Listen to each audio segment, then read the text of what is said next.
exactement pareil. Mars bénéficie surtout d'un atout de taille pour les observateurs. Son absence de tectonique des plaques en fait une planète comme figée il y a plusieurs milliards d'années. Sur Terre, on a un phénomène qui assure la survie des espèces vivantes d'une façon générale qui s'appelle la tectonique des plaques. Pour simplifier, tous les 200 millions d'années, il y a une remise à zéro complète de la surface, ce qui fait qu'on a perdu les traces de tous les événements qui ont pu se produire il y a plusieurs milliards d'années. Parce que Mars est une petite planète, elle n'a pas connu de tectonique des plaques.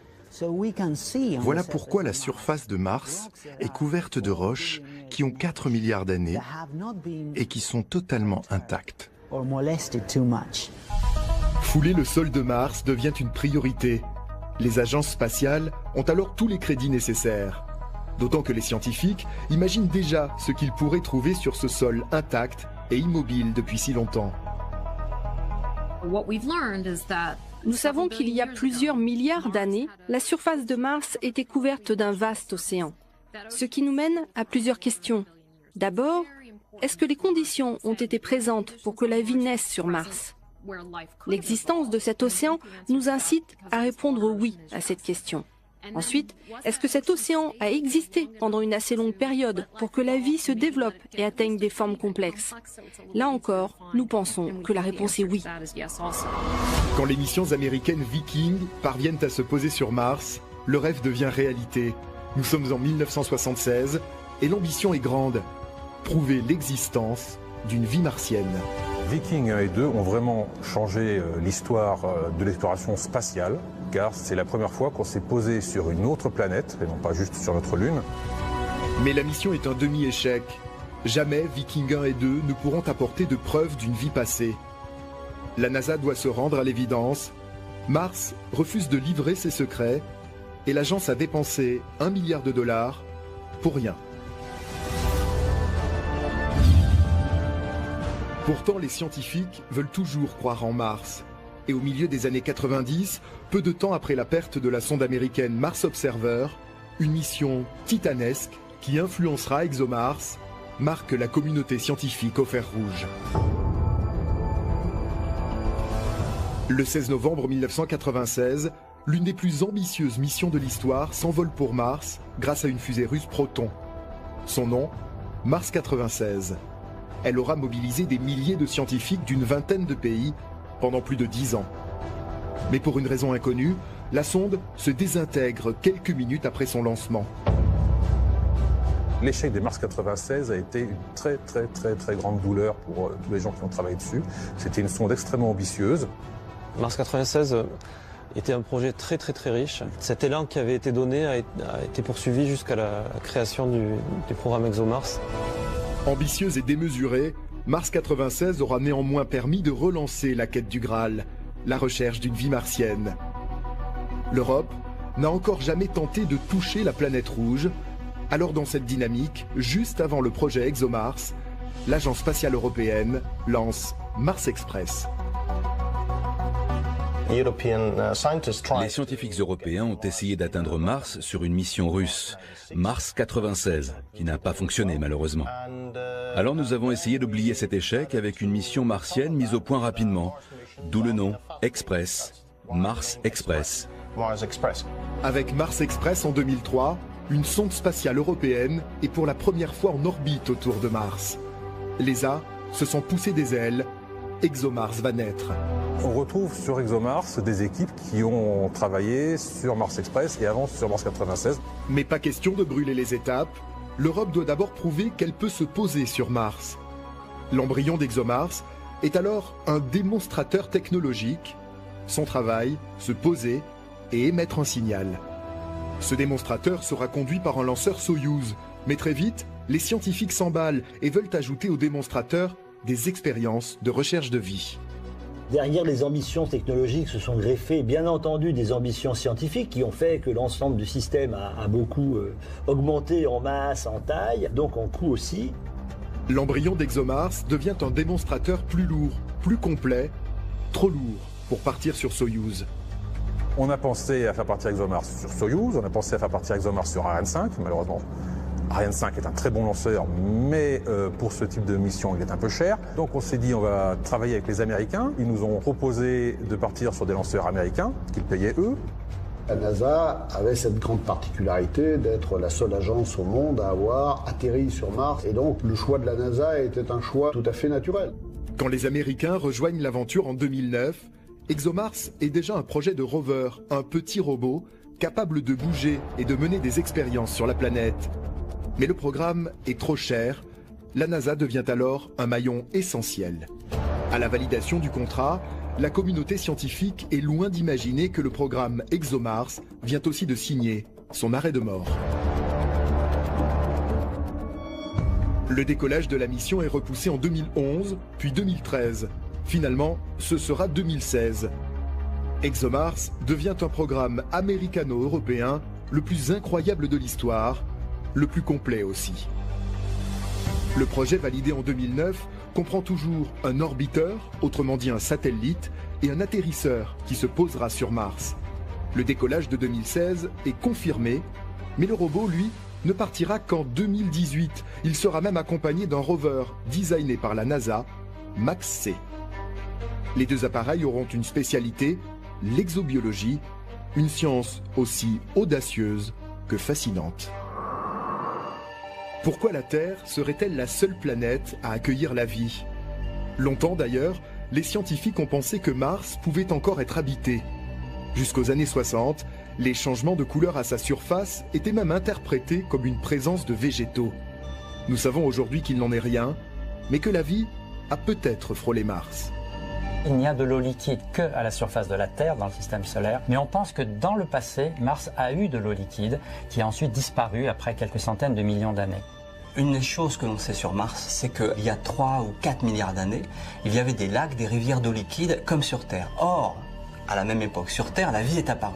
Donc, pourquoi pas sur Mars? Pourtant, cette vie n'est certainement pas comme on l'imagine. Il pourrait s'agir de micro-organismes à une seule cellule, très primitifs. On peut penser à des êtres unicellulaires avec des structures extrêmement simples, des protobactéries, des bactéries, des virus. Ce genre de matériaux, on serait capable aujourd'hui de les identifier et peut-être de les analyser sur place. Cette recherche de traces de vie, c'est la raison d'être de l'exobiologie. L'exobiologie, c'est essayer de comprendre si la vie existe ailleurs que sur Terre. En répondant à cette question-là, on s'interroge sur comment la vie a-t-elle germé sur Terre. La vie est-elle banale dans l'univers? Est-elle rare? Est-elle unique? Aujourd'hui, Mars est un royaume difficile et presque inatteignable pour les humains. Son diamètre représente la moitié de celui de la Terre et sa température moyenne est de moins 55 degrés. Mars est une planète difficile. Il y a des différences de température de 100 degrés entre le jour et la nuit. La nuit, par exemple, il peut y faire très très froid, jusqu'à moins 120 degrés. La pression atmosphérique est très faible sur Mars. Et c'est la pression qui règne sur Terre à 35 km d'altitude. Et comme cet air qui est autour de vous est froid, mais est très peu dense, il ne va pas tellement vous donner une sensation de froid. De fréquentes et violentes tempêtes de poussière balayent sa surface et l'air est totalement vicié, irrespirable. L'atmosphère martienne, elle a une composition totalement différente puisqu'elle est composée à 96% de gaz carbonique. L'atmosphère martienne est très mince. Le vent peut atteindre une importante vitesse qui répand de la poussière partout. Mais cette atmosphère est si mince que ce vent n'a pas beaucoup de puissance. Seule consolation, les journées sur Mars sont plus longues de 37 minutes et la gravité est plus faible que sur Terre, accentuant la sensation de légèreté. Sur Mars, vous pesez 0,38, un gros tiers de votre poids terrestre. Moi, avec presque 75 kg, sur Mars, je pèse 28 kg. Quant à sa surface toxique, elle est bombardée de rayonnements cosmiques mortels. Le sol de Mars est oxydé, c'est lui qui lui a donné son surnom de planète rouge. Quand on est sur la surface de Mars, on voit une teinte rougeâtre. Alors qu'ici sur Terre, le ciel est d'un joli bleu, sur Mars, il est d'une légère couleur rose, qui est due aux poussières martiennes suspendues dans l'atmosphère. C'est rouge, pensez à une planète rouillée. Et ce qu'il y a d'amusant, c'est que chez nous, les couchers de soleil, le soleil devient orange, parce qu'il traverse une grande partie de l'atmosphère. Sur Mars, le soleil devient bleu quand il se couche. On a des images qui ont été transmises par Curiosity qui montrent des magnifiques couchers de soleil bleus sur fond de ciel orange. Mais les scientifiques prennent très au sérieux l'évolution de Mars, car la Terre pourrait très bien un jour suivre son exemple. Nous ne voulons pas que dans le futur, notre planète devienne aussi rouillée que Mars aujourd'hui. Comme la Terre, Mars a été habitable pendant au moins 1 milliard d'années avant de devenir l'enfer que l'on connaît. Cette information prodigieuse, nous la devons au rover américain Curiosity qui parcourt la surface de Mars depuis 2012. Pour la vie souterraine, on ne peut pas vraiment dire que Mars est inhospitalière. On sait qu'il y a de l'eau dans le sous-sol. Il y a des régions où cette eau est liquide. Et pourquoi n'aurait-on pas des formes de vie très rustiques dans ce sous-sol? Ça n'est pas exclu. Curiosity a ainsi apporté la preuve que de l'eau buvable coulait à sa surface. Mais que s'est-il passé dans l'évolution de Mars? Répondre à cette question, ce serait aussi comprendre les origines de la vie sur Terre, qui restent mystérieuses. Nous ne savons pas exactement comment la vie a débuté sur notre planète. Les traces de vie les plus anciennes que l'on connaisse ne remontent qu'à 3,5 milliards d'années. La vie sur Terre aurait pu être ensemencée par des météorites martiennes. C'est une hypothèse très sérieuse. Une hypothèse parmi d'autres qui, comme toutes, attend énormément des premiers résultats du programme ExoMars. À 4 ans du départ, pourtant, un événement imprévu arrête brutalement la mission. Le 10 février 2012, une dépêche AFP tombe. Elle vient confirmer ce que le président de l'ESA, Jean-Jacques Dordain, a appris quelques mois plus tôt par téléphone. C'est l'administrateur de la NASA, Charlie Bolden, qui à l'époque m'appelle pour m'avertir que la NASA ne pourra pas fournir sa contribution à ExoMars comme nous l'avions envisagé. Bon, je dois dire que ça a été un choc. La NASA abandonne définitivement ExoMars pour raisons budgétaires. L'information se répand comme une traînée de poudre chez les scientifiques. C'est la stupeur. En fait, j'étais aux États-Unis et mes collègues de la NASA sont venus me voir pour me dire « Nous sommes vraiment désolés, mais nous allons quitter le projet ». Quand on consacre tant d'énergie, avec un élan permanent, et qu'on découvre ce qui semble être un obstacle, un frein, évidemment, on n'est pas content. Le siège de l'ESA à Paris se transforme en cellule de crise. Des centaines de millions d'euros et plus de 8 ans de travail viennent de partir en fumée. La NASA devait apporter 1 milliard de dollars. Impossible de continuer sans elle. Ma première réaction a été « Mon Dieu, nous avons perdu la mission ». Mais le président de l'ESA refuse l'évidence et il déploie toute son énergie pour aider l'agence à recueillir chaque euro manquant afin de faire partir la mission en 2016 comme prévu. Les États membres avaient envisagé de déménager le siège de l'ESA. On avait même retenu des sites près de Bercy. J'avais annoncé au Conseil que je préférais faire ExoMars plutôt que de changer de bâtiment. Et donc l'argent qu'ils avaient envisagé pour changer de siège, eh bien, je leur proposais de l'utiliser pour continuer ExoMars en attendant une solution. Malgré le retrait de l'agence américaine, il demande à ses équipes de continuer à développer les outils d'ExoMars. Les pays européens sont sollicités pour combler le milliard d'euros manquant, sans succès. Je crois même que c'est un des seuls sujets sur lesquels j'étais presque arrivé à perdre mon calme. Oui, je crois que je me suis un peu fâché en disant mais si vous voulez arrêter le projet, vous le faites, mais moi je le ferai pas. Enfin bon, on a eu des séances un peu difficiles. Le concept du rover d'ExoMars est alors en phase de développement. C'est un robot exceptionnel, aux prouesses inédites. Cet argument sera un atout de taille pour la suite de l'aventure. Car pour rechercher des traces de vie sur Mars, la mission européenne a un avantage capital dont Curiosity n'est pas pourvue. Une foreuse permettant d'explorer le sol jusqu'à 2 mètres de profondeur, là où pourrait se cacher la vie martienne, à l'abri de tous les rayonnements toxiques, protégée par 2 mètres de sédiments. Impossible pour l'ESA d'abandonner un tel projet, les enjeux sont trop importants. Si nous abandonnions l'exploration de Mars à ce moment-là, c'était pour des décennies.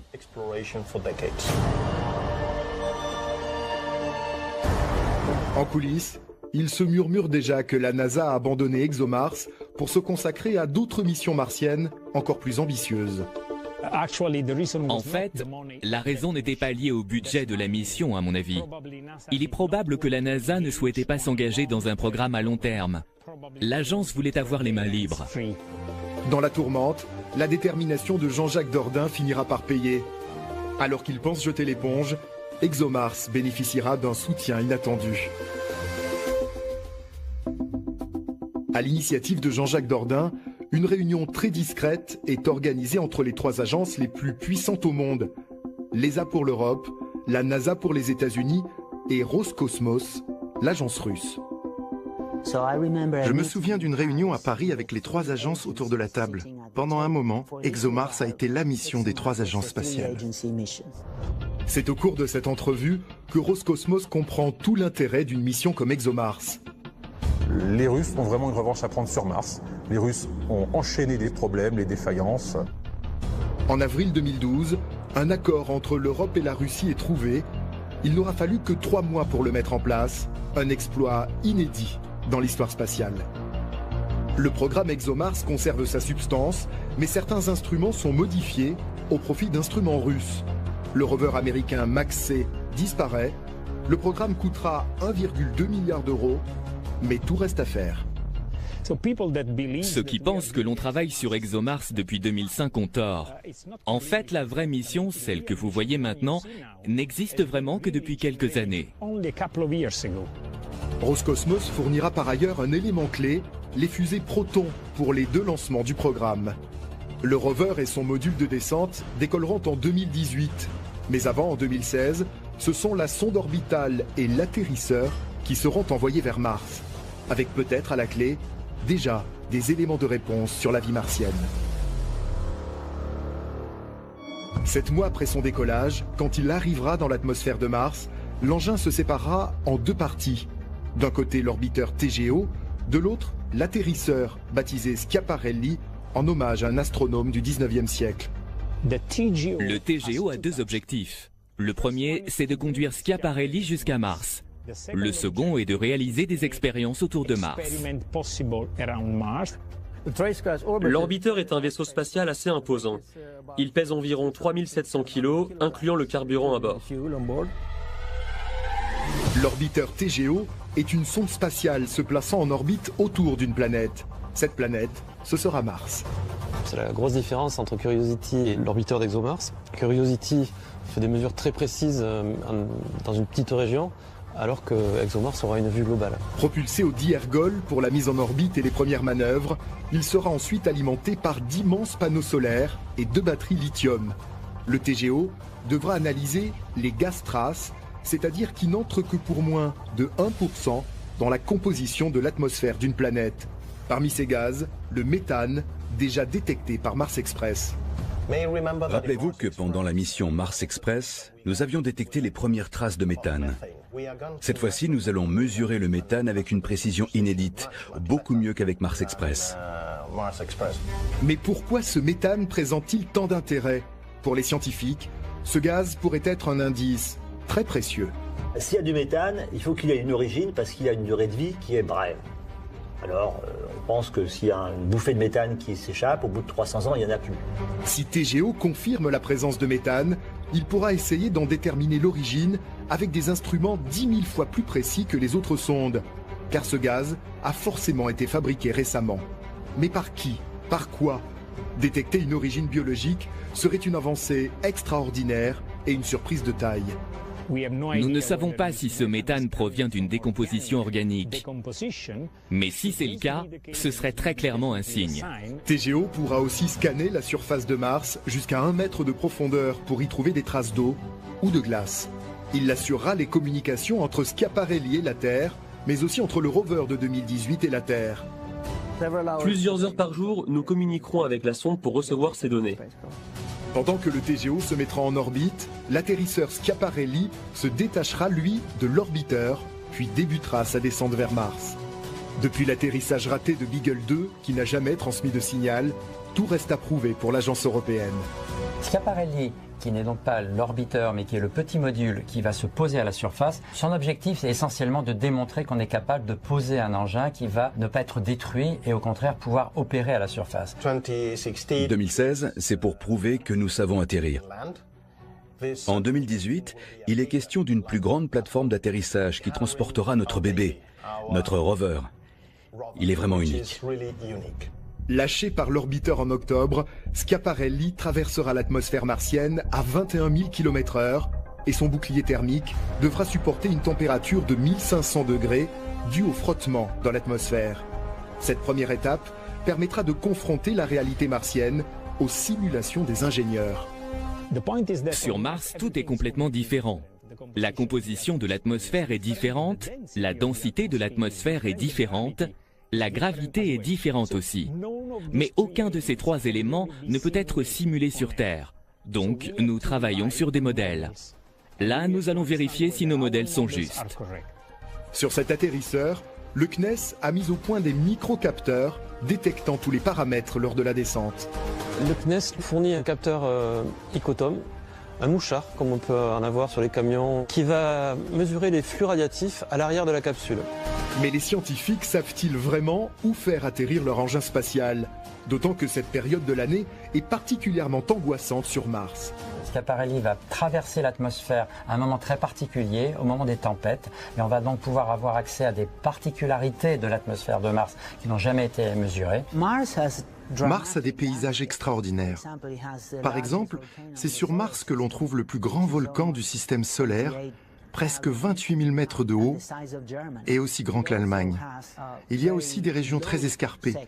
Il y a une différence d'altitude de presque 5 à 7 km entre l'hémisphère sud et l'hémisphère nord.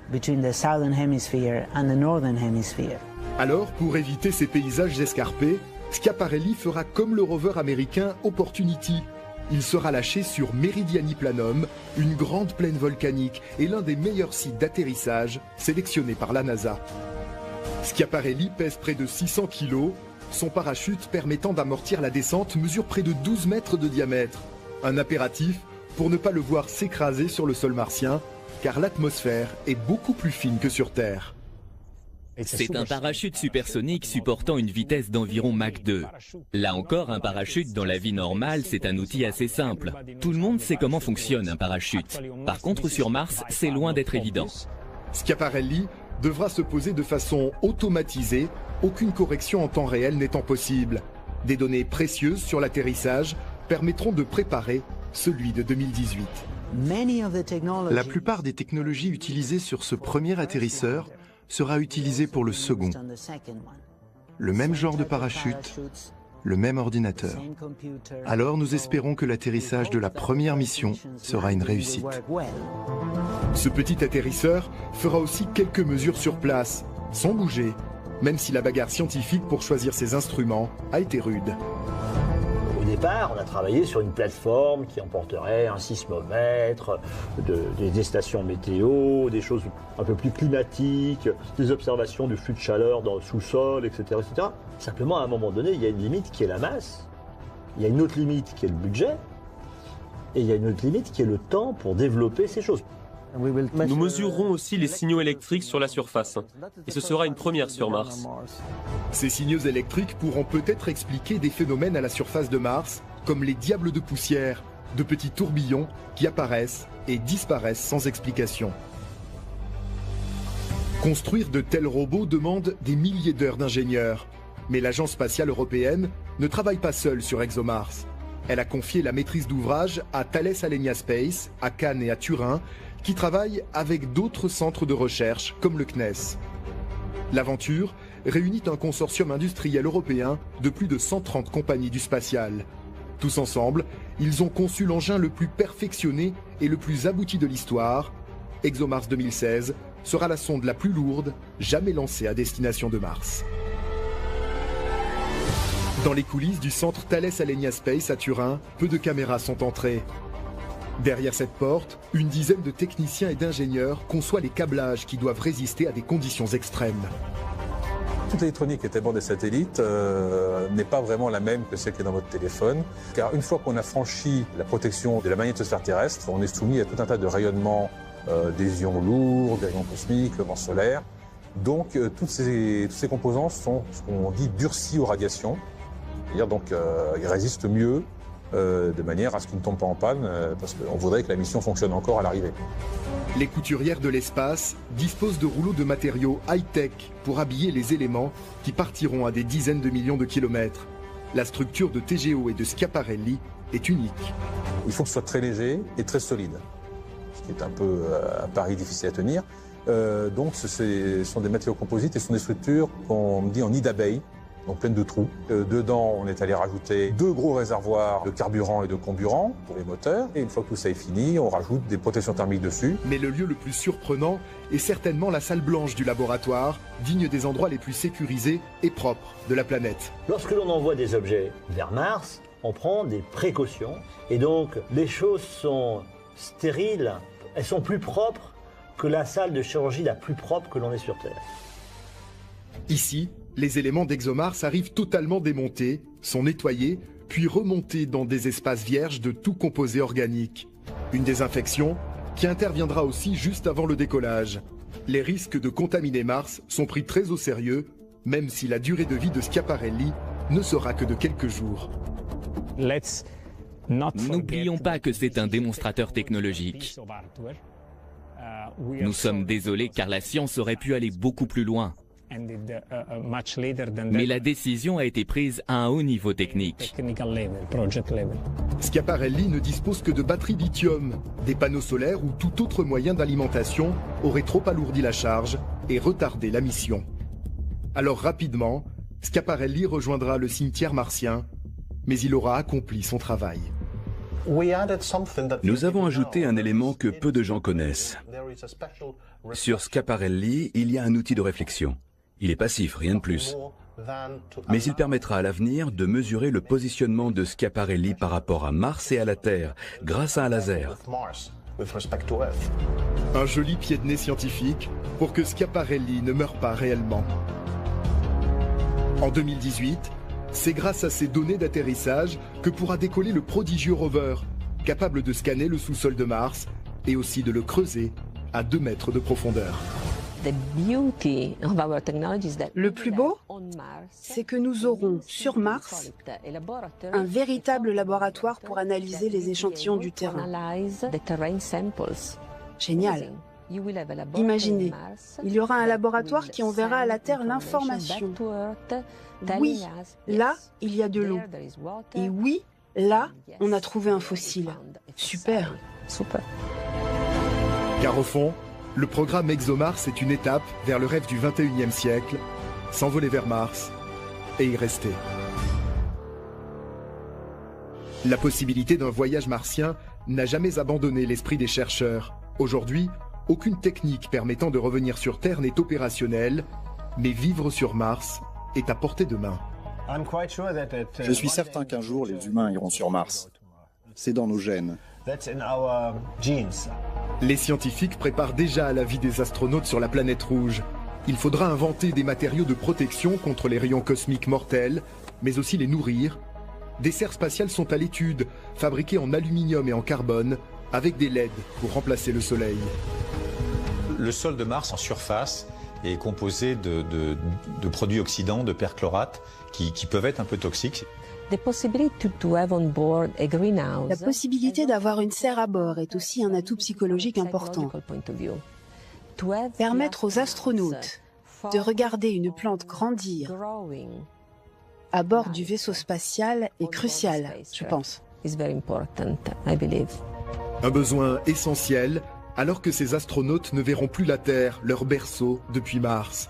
D'autant que la mission devra durer entre 12 et 36 mois, sans ravitaillement en eau, en nourriture ou en oxygène. Il faut apporter des tonnes de consommables quand on quitte la Terre pour satisfaire tous les besoins des cosmonautes. Les ingénieurs n'ont aujourd'hui qu'une solution, recycler tout ce qui peut être réutilisé pour vivre. Nous sommes déjà en train de valider un système qui permettrait de réutiliser l'eau dont on s'est servi la veille. Le café que l'on a bu la veille, en nettoyant. Non, je ne peux pas le dire, mais le pipi aussi. Dans nos laboratoires, nous sommes capables de recycler presque 95% de l'eau, quelle que soit sa provenance. Protégés dans des structures d'habitation modulaires, les astronautes pourront vivre dans l'espace inhospitalier de Mars, comme Matt Damon dans le film Seul sur Mars. C'est une fiction, mais à la hauteur de ce que la NASA ambitionne déjà pour 2035. Okay, let's do the math. I gotta figure out how to grow 4 years worth of food here on a planet where nothing grows. Ce que vous voyez dans le film Seul sur Mars, une capsule pour transporter les astronautes jusqu'à Mars, des systèmes d'atterrissage sur la surface ou pour les renvoyer en orbite et les ramener sains et saufs sur Terre, le module martien, le véhicule pour s'y déplacer, tout ça est basé sur des technologies que nous développons actuellement à la NASA. Si la NASA a abandonné ExoMars, c'est d'ailleurs peut-être pour se consacrer à un autre projet titanesque, Orion. Le programme Orion a été développé par la NASA pour mettre au point une capsule spatiale destinée à transporter un équipage dans l'espace lointain, au-delà de l'orbite terrestre basse, jusqu'à la Lune, jusqu'aux astéroïdes, et même plus loin, sur le chemin qui conduit à Mars.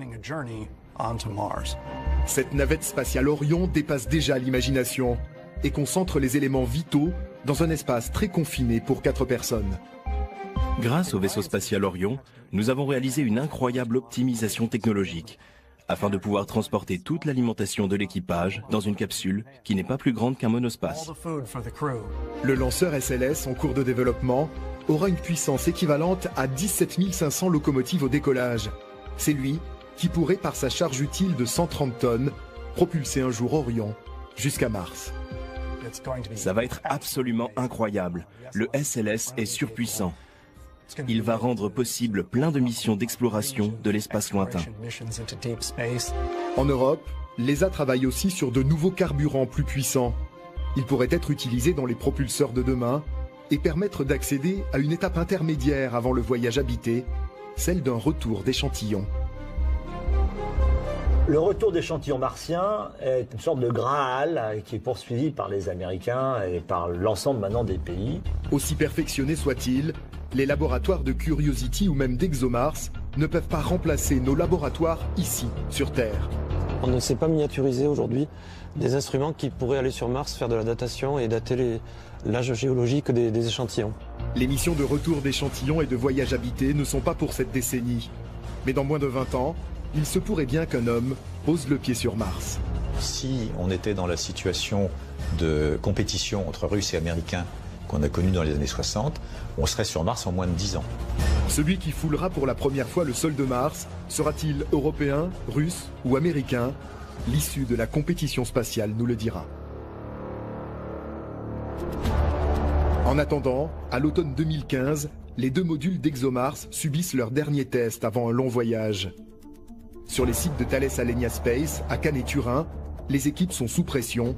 Aucune erreur n'est admise. Le TGO a été testé séparément de Schiaparelli. Puis tout a été renvoyé à Cannes pour des essais techniques ensemble, avec le TGO et Schiaparelli assemblés. Puis, on les a de nouveau démontés et on les a expédiés via un Antonov. Notre équipe était sur place pour les réceptionner. De nouveau, ils ont répété les opérations d'assemblage et ont préparé le lancement. Ces opérations de démontage et d'assemblage ont lieu dans des salles blanches aussi stériles qu'un laboratoire P4 de très haute sécurité. Car avant leur départ, les éléments qui constituent la mission ExoMars 2016 doivent aussi passer par des procédures de détection draconiennes. Elles traquent chaque centimètre carré à la recherche d'éventuelles contaminations. Nous prenons beaucoup de précautions pour ne pas polluer Mars. Tout ce qui doit toucher la surface martienne est stérilisé. Ainsi, aucun microbe terrestre n'arrivera sur Mars, car il pourrait sinon modifier l'environnement de Mars. Pour que le voyage vers Mars soit le plus court possible et le plus économique en carburant, les agences spatiales doivent respecter un calendrier précis. Nous pouvons effectuer un lancement tous les 26 mois. Cette possibilité ne dure que 15 à 20 jours. Souvent, il y a 2 fenêtres, avec 1 mois d'intervalle. Mais la première est beaucoup plus économique en termes de carburant.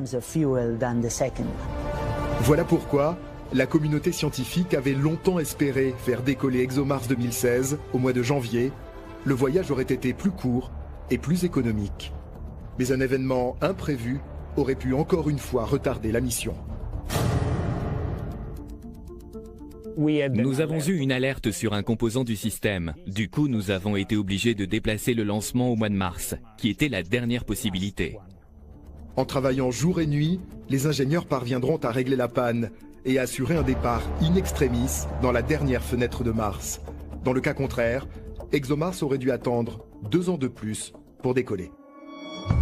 Fin 2015, tout est prêt et un convoi spécial quitte enfin les hangars techniques. Direction le site de lancement de Baïkonour au Kazakhstan. L'expédition est prévue mi-décembre pour arriver juste avant Noël.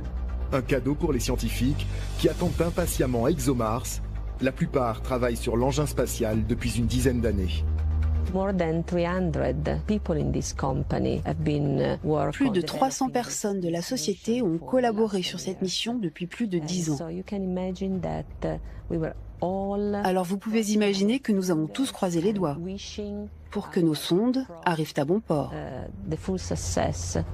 Depuis Moscou, l'avion qui nous amène à Baïkonour suit le même trajet que Schiaparelli et TGO quelques mois plus tôt. Nous sommes en mars 2016, le lancement est proche. Baïkonour, ses milliers de kilomètres carrés de steppes et son climat extrême, a été choisi comme base de lancement par l'URSS il y a 60 ans. Schiaparelli et le TGO ont été acheminés jusqu'au hangar technique. La campagne de lancement inclut le remplissage, les essais fonctionnels finaux et l'intégration sur le lanceur. 496 millions de kilomètres séparent la capsule de son point d'arrivée. Pour son voyage, l'orbiteur embarque plus de 2,5 tonnes de combustible qui serviront aussi pour le positionnement en orbite autour de Mars. C'est désormais à l'agence russe de prendre le relais pour l'une des opérations les plus sensibles, le décollage de la fusée. Une fusée, ce n'est qu'une explosion contrôlée, on peut dire. Donc impossible d'en connaître le résultat. Chaque lancement est très, très compliqué. Cette fusée de lancement a échoué plusieurs fois dans le passé. Mais le lancement d'une sonde spatiale est toujours risqué et peut mal tourner. Le départ d'ExoMars est assuré par une puissante fusée Proton, un lanceur lourd mis au point par les soviétiques au début des années 60. Celui-là même qui s'était écrasé peu de temps après son décollage, le 2 juillet 2013. L'image fera le tour du monde.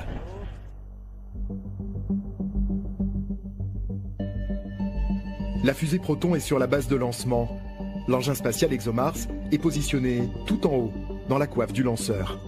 Si tout se passe bien, une douzaine d'heures après le lancement, une fois que la fusée aura arraché la sonde à l'attraction terrestre, plus besoin de carburant pour avancer, ExoMars profitera des lois de la physique. Il n'y a pas besoin d'allumer les moteurs pour être sous orbite. C'est Newton et la gravité qui sont aux commandes. Le programme de lancement est une véritable partition musicale, aussi précise qu'une horloge atomique. Le risque en plus. Il faut bien voir qu'un lancement, puis une injection en orbite, puis une mise en orbite autour de Mars, ça requiert un ensemble de mécanismes, d'allumage, de réallumage, de vérification, de commandes robotiques, informatiques, etc., qui sont d'une complexité quand même impressionnante. Et la moindre erreur, c'est l'échec. À 15h31, heure locale, Proton décollera. La phase d'ascension durera une vingtaine de minutes jusqu'au largage du 3e étage. À 4900 km d'altitude, le dernier niveau de la fusée lancera l'engin spatial à 33 000 km/h. TGO déploiera ses panneaux solaires, puis son antenne de communication. Le 16 octobre, après 7 mois de voyage, Mars sera enfin à portée de main. Mais la phase sera l'une des plus critiques de la mission. Octobre 2016, à nouveau une phase critique. La sonde ExoMars 2016 arrive à proximité de Mars. 4 jours avant, elle largue le module Schiaparelli qui va continuer tout droit pour 4 jours plus tard rentrer dans l'atmosphère. Et puis l'orbiteur, le futur satellite ExoMars, lui va faire une petite manœuvre pour éviter Mars, passer à proximité. Et là, il va rallumer ses moteurs. Pour la première fois, l'Agence spatiale européenne utilisera la technique de l'aérofreinage afin de positionner le TGO en orbite basse, proche de Mars. On va utiliser le frottement de l'atmosphère pour ce qu'on appelle circulariser l'orbite, c'est-à-dire donc ramener la sonde près de Mars. À chaque fois qu'elle passera à proximité de Mars, on passe dans l'atmosphère, ça freine, c'est ce qu'on appelle l'aérofreinage, et puis mois après mois, on pourra avoir cette orbite basse. 3 jours après avoir été largué par le TGO, Schiaparelli atteindra l'atmosphère martienne, toujours en rotation sur lui-même pour assurer sa trajectoire. Le bouclier thermique protégera la capsule pendant sa décélération. La suite est digne des plus grands romans de science-fiction, car il s'agit maintenant d'atterrir sans détruire le matériel. À 11 km de la planète, le parachute de 12 mètres de diamètre s'ouvrira alors que la vitesse sera de 1650 km/h. Un parachute s'ouvrira pour le ralentir davantage, puis un radar s'allumera pour déterminer la distance jusqu'au sol. Dès la stabilisation de Schiaparelli, le bouclier thermique sera éjecté 7 km plus loin, en 2 parties. Les rétrofusées prendront le relais et s'arrêteront quand le module sera tout près du sol. En mode totalement automatique, l'atterrisseur se laissera tomber quand il sera à 1,5 m du sol. Ensuite, l'électronique s'éteindra pour supporter le choc de la structure déformable. Le plus difficile, surtout dans cette dernière phase, est que nous ne pouvons rien faire depuis la Terre. Tout doit être automatique. On a un plateau sur lequel sont les expériences qui va en partie s'écraser sous l'impact et absorber une grande partie des énergies pour que les expériences qui sont sur le plateau, elles, n'aient rien. Un véritable exploit technique. Schiaparelli naviguera en totale autonomie et il sera impossible de modifier sa trajectoire en cas d'erreur. Le signal mettrait 10 minutes pour lui parvenir depuis la Terre. Alors Schiaparelli sortira de sa veille et les mesures scientifiques pourront commencer. TGO continuera sa mise en orbite basse et débutera la détection de gaz. Les paquets d'informations seront transmis à la Terre. Puis Schiaparelli s'éteindra pour toujours. Mais l'Europe aura accompli une mission, prouver au monde entier que la planète rouge était à sa portée. Nous sommes à l'heure du départ, proche du lanceur. Des dizaines de journalistes et de scientifiques sont venus au cosmodrome de Baïkonour. Tous ont en tête le crash de la fusée Proton 3 ans plus tôt. Les informations nous parviennent en russe, par les haut-parleurs, jusqu'à la dernière minute. Puis c'est le compte à rebours. Des années de travail, des centaines de millions d'euros et un chapitre de l'histoire spatiale sont en jeu. La fusée Proton décolle.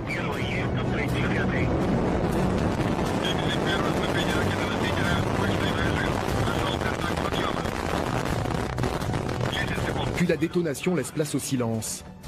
Tout le monde attend. Et c'est le soulagement. Proton a bien décollé. ExoMars 2016 est en route. Je me suis senti vide personnellement. J'ai consacré tant de temps à ExoMars. J'ai vécu tant de dépression, de joie et toutes les phases intermédiaires que je me suis dit en regardant ce lancement, et maintenant, je fais quoi ? Ce projet a été si difficile que pouvoir réaliser le lancement au moment prévu, l'année prévue, et voir décoller cette fusée, c'était très impressionnant. Il y a eu tant d'efforts, des groupes entiers d'ingénieurs et de scientifiques qui y ont collaboré. Oui, c'était vraiment un très beau jour. Quelques heures après, quand la sonde confirme qu'elle est sur la bonne trajectoire, toutes les équipes derrière ExoMars savent qu'elles viennent d'écrire le premier chapitre de l'histoire.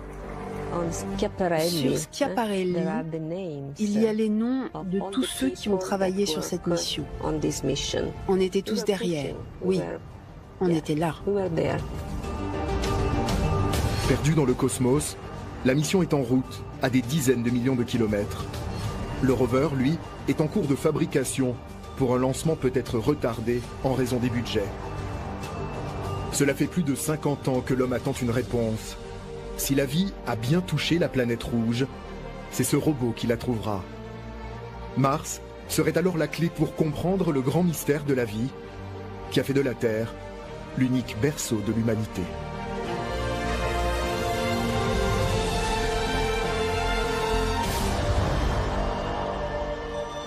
Mars se comporte beaucoup comme une petite planète Terre, glacée, désertique. En Europe, la météorologie est dominée par les vents d'ouest, les dépressions, les anticyclones.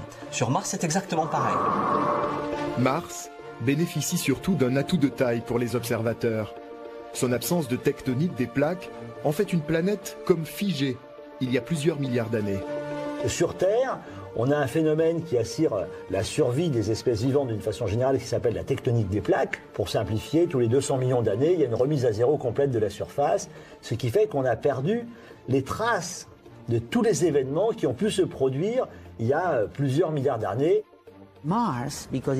Parce que Mars est une petite planète, elle n'a pas connu de tectonique des plaques.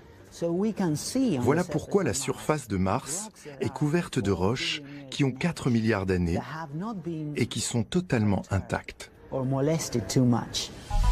Fouler le sol de Mars devient une priorité. Les agences spatiales ont alors tous les crédits nécessaires. D'autant que les scientifiques imaginent déjà ce qu'ils pourraient trouver sur ce sol intact et immobile depuis si longtemps. Nous savons qu'il y a plusieurs milliards d'années, la surface de Mars était couverte d'un vaste océan. Ce qui nous mène à plusieurs questions. D'abord, est-ce que les conditions ont été présentes pour que la vie naisse sur Mars? L'existence de cet océan nous incite à répondre oui à cette question. Ensuite, est-ce que cet océan a existé pendant une assez longue période pour que la vie se développe et atteigne des formes complexes? Là encore, nous pensons que la réponse est oui. Quand les missions américaines Viking parviennent à se poser sur Mars, le rêve devient réalité. Nous sommes en 1976 et l'ambition est grande, prouver l'existence d'une vie martienne. Viking 1 et 2 ont vraiment changé l'histoire de l'exploration spatiale, car c'est la première fois qu'on s'est posé sur une autre planète, et non pas juste sur notre Lune. Mais la mission est un demi-échec. Jamais Viking 1 et 2 ne pourront apporter de preuves d'une vie passée. La NASA doit se rendre à l'évidence.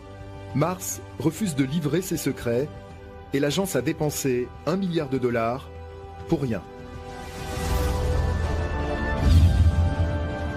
Pourtant, les scientifiques veulent toujours croire en Mars. Et au milieu des années 90, peu de temps après la perte de la sonde américaine Mars Observer, une mission titanesque qui influencera ExoMars marque la communauté scientifique au fer rouge. Le 16 novembre 1996, l'une des plus ambitieuses missions de l'histoire s'envole pour Mars grâce à une fusée russe Proton. Son nom, Mars 96. Elle aura mobilisé des milliers de scientifiques d'une vingtaine de pays pendant plus de 10 ans. Mais pour une raison inconnue, la sonde se désintègre quelques minutes après son lancement. L'échec des Mars 96 a été une très grande douleur pour tous les gens qui ont travaillé dessus. C'était une sonde extrêmement ambitieuse. Mars 96 était un projet très riche. Cet élan qui avait été donné a été poursuivi jusqu'à la création du programme ExoMars. Ambitieuse et démesurée, Mars 96 aura néanmoins permis de relancer la quête du Graal, la recherche d'une vie martienne. L'Europe n'a encore jamais tenté de toucher la planète rouge. Alors dans cette dynamique, juste avant le projet ExoMars, l'agence spatiale européenne lance Mars Express. Les scientifiques européens ont essayé d'atteindre Mars sur une mission russe, Mars 96, qui n'a pas fonctionné malheureusement. Alors nous avons essayé d'oublier cet échec avec une mission martienne mise au point rapidement, d'où le nom Express, Mars Express. Avec Mars Express en 2003, une sonde spatiale européenne est pour la première fois en orbite autour de Mars. L'ESA se sont poussé des ailes, ExoMars va naître. On retrouve sur ExoMars des équipes qui ont travaillé sur Mars Express et avant sur Mars 96. Mais pas question de brûler les étapes. L'Europe doit d'abord prouver qu'elle peut se poser sur Mars. L'embryon d'ExoMars est alors un démonstrateur technologique. Son travail, se poser et émettre un signal. Ce démonstrateur sera conduit par un lanceur Soyouz. Mais très vite, les scientifiques s'emballent et veulent ajouter au démonstrateur des expériences de recherche de vie. Derrière les ambitions technologiques se sont greffées, bien entendu, des ambitions scientifiques qui ont fait que l'ensemble du système a beaucoup augmenté en masse, en taille, donc en coût aussi. L'embryon d'ExoMars devient un démonstrateur plus lourd, plus complet, trop lourd pour partir sur Soyouz. On a pensé à faire partir ExoMars sur Soyouz, on a pensé à faire partir ExoMars sur Ariane 5, malheureusement. Ariane 5 est un très bon lanceur, mais pour ce type de mission, il est un peu cher. Donc on s'est dit, on va travailler avec les Américains. Ils nous ont proposé de partir sur des lanceurs américains, qu'ils payaient eux. La NASA avait cette grande particularité d'être la seule agence au monde à avoir atterri sur Mars. Et donc le choix de la NASA était un choix tout à fait naturel.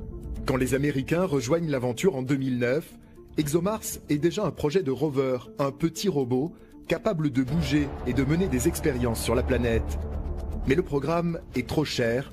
La NASA devient alors un maillon essentiel.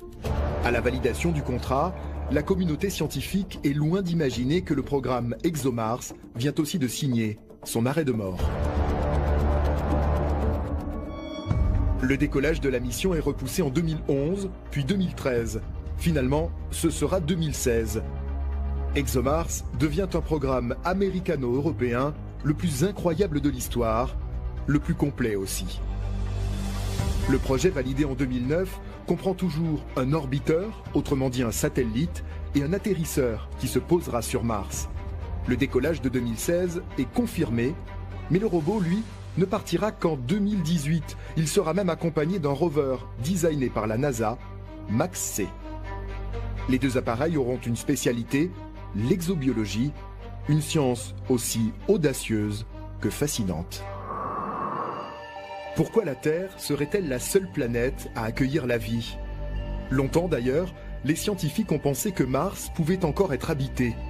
Jusqu'aux années 60, les changements de couleur à sa surface étaient même interprétés comme une présence de végétaux. Nous savons aujourd'hui qu'il n'en est rien, mais que la vie a peut-être frôlé Mars. Il n'y a de l'eau liquide que à la surface de la Terre, dans le système solaire, mais on pense que dans le passé, Mars a eu de l'eau liquide qui a ensuite disparu après quelques centaines de millions d'années.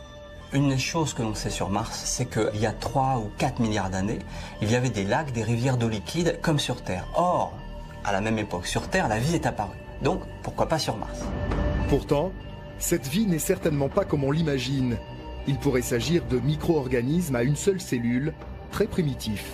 On peut penser à des êtres unicellulaires avec des structures extrêmement simples, des protobactéries, des bactéries, des virus. Ce genre de matériaux, on serait capable aujourd'hui de les identifier et peut-être de les analyser sur place. Cette recherche de traces de vie, c'est la raison d'être de l'exobiologie. L'exobiologie, c'est essayer de comprendre si la vie existe ailleurs que sur Terre. En répondant à cette question-là, on s'interroge sur comment la vie a-t-elle germé sur Terre. La vie est-elle banale dans l'univers? Est-elle rare? Est-elle unique? Aujourd'hui, Mars est un royaume difficile et presque inatteignable pour les humains. Son diamètre représente la moitié de celui de la Terre et sa température moyenne est de moins 55 degrés. Mars est une planète difficile. Il y a des différences de température de 100 degrés entre le jour et la nuit. La nuit, par exemple, il peut y faire très très froid, jusqu'à moins 120 degrés. La pression atmosphérique est très faible sur Mars. Et c'est la pression qui règne sur Terre à 35 km d'altitude. Et comme cet air qui est autour de vous est froid, mais est très peu dense, il ne va pas tellement vous donner une sensation de froid. De fréquentes et violentes tempêtes de poussière balayent sa surface et l'air est totalement vicié, irrespirable. L'atmosphère martienne, elle a une composition totalement différente puisqu'elle est composée à 96% de gaz carbonique. L'atmosphère martienne est très mince. Le vent peut atteindre une importante vitesse qui répand de la poussière partout. Mais cette atmosphère est si mince que ce vent n'a pas beaucoup de puissance. Seule consolation, les journées sur Mars sont plus longues de 37 minutes et la gravité est plus faible que sur Terre, accentuant la sensation de légèreté. Sur Mars, vous pesez 0,38, un gros tiers de votre poids terrestre. Moi, avec presque 75 kg, sur Mars, je pèse 28 kg. Quant à sa surface toxique, elle est bombardée de rayonnements cosmiques mortels. Le sol de Mars est oxydé, c'est lui qui lui a donné son surnom de planète rouge. Quand on est sur la surface de Mars, on voit une teinte rougeâtre. Alors qu'ici sur Terre, le ciel est d'un joli bleu, sur Mars, il est d'une légère couleur rose, qui est due aux poussières martiennes suspendues dans l'atmosphère. C'est rouge, pensez à une planète rouillée. Et ce qu'il y a d'amusant, c'est que chez nous, les couchers de soleil, le soleil devient orange, parce qu'il traverse une grande partie de l'atmosphère. Sur Mars, le soleil devient bleu quand il se couche. On a des images qui ont été transmises par Curiosity qui montrent des magnifiques couchers de soleil bleus sur fond de ciel orange. Mais les scientifiques prennent très au sérieux l'évolution de Mars, car la Terre pourrait très bien un jour suivre son exemple. Nous ne voulons pas que dans le futur, notre planète devienne aussi rouillée que Mars aujourd'hui. Comme la Terre, Mars a été habitable pendant au moins 1 milliard d'années avant de devenir l'enfer que l'on connaît. Cette information prodigieuse, nous la devons au rover américain Curiosity qui parcourt la surface de Mars depuis 2012. Pour la vie souterraine, on ne peut pas vraiment dire que Mars est inhospitalière. On sait qu'il y a de l'eau dans le sous-sol. Il y a des régions où cette eau est liquide. Et pourquoi n'aurait-on pas des formes de vie très rustiques dans ce sous-sol? Ça n'est pas exclu. Curiosity a ainsi apporté la preuve que de l'eau buvable coulait à sa surface. Mais que s'est-il passé dans l'évolution de Mars? Répondre à cette question, ce serait aussi comprendre les origines de la vie sur Terre, qui restent mystérieuses. Nous ne savons pas exactement comment la vie a débuté sur notre planète. Les traces de vie les plus anciennes que l'on connaisse ne remontent qu'à 3,5 milliards d'années. La vie sur Terre aurait pu être ensemencée par des météorites martiennes. C'est une hypothèse très sérieuse. Une hypothèse parmi d'autres qui, comme toutes, attend énormément des premiers résultats du programme ExoMars. À 4 ans du départ, pourtant, un événement imprévu arrête brutalement la mission. Le 10 février 2012, une dépêche AFP tombe. Elle vient confirmer ce que le président de l'ESA, Jean-Jacques Dordain, a appris quelques mois plus tôt par téléphone. C'est l'administrateur de la NASA, Charlie Bolden, qui à l'époque m'appelle pour m'avertir que la NASA ne pourra pas fournir sa contribution à ExoMars comme nous l'avions envisagé. Je dois dire que ça a été un choc. La NASA abandonne définitivement ExoMars pour raisons budgétaires. L'information se répand comme une traînée de poudre chez les scientifiques. C'est la stupeur. En fait, j'étais aux États-Unis et mes collègues de la NASA sont venus me voir pour me dire « Nous sommes vraiment désolés, mais nous allons quitter le projet ». Quand on consacre tant d'énergie, avec un élan permanent, et qu'on découvre ce qui semble être un obstacle, un frein, évidemment, on n'est pas content. Le siège de l'ESA à Paris se transforme en cellule de crise. Des centaines de millions d'euros et plus de 8 ans de travail viennent de partir en fumée. La NASA devait apporter 1 milliard de dollars. Impossible de continuer sans elle. Ma première réaction a été « Mon Dieu, nous avons perdu la mission ». Mais le président de l'ESA refuse l'évidence et il déploie toute son énergie pour aider l'agence à recueillir chaque euro manquant afin de faire partir la mission en 2016 comme prévu. Les États membres avaient envisagé de déménager le siège de l'ESA. On avait même retenu des sites près de Bercy. Mars bénéficie surtout d'un atout de taille pour les observateurs. Son absence de tectonique des plaques en fait une